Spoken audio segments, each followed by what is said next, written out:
कंडियारो मां ख़बर ॾींदा हलूं त कंडियारो में पीपी शहीद भुट्टो पारां जूनियर ज़ुल्फ़कार भुट्टो जी 35 सालगिरह जे मौके ते नेशनल प्रेस क्लब में तकरीब कोठाई वई।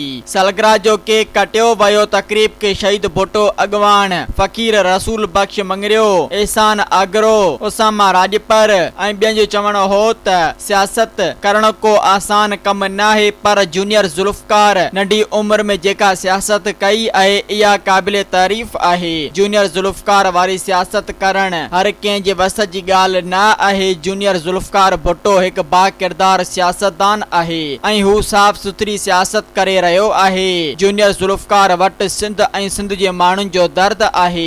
जूनियर ज़ुल्फ़कार सिंध जे मसइलनि ते भरपूर जदोजहद कई आहे। संदसि कोशिश आहे त सिंध जी अवाम तकलीफ़ में न हुजे। सब्सक्राइब कयो अवामी न्यूज़ HD खे ऐं ताज़ा तरीन ख़बरुनि लाइ ॾिसंदा रहो अवामी न्यूज़ HD।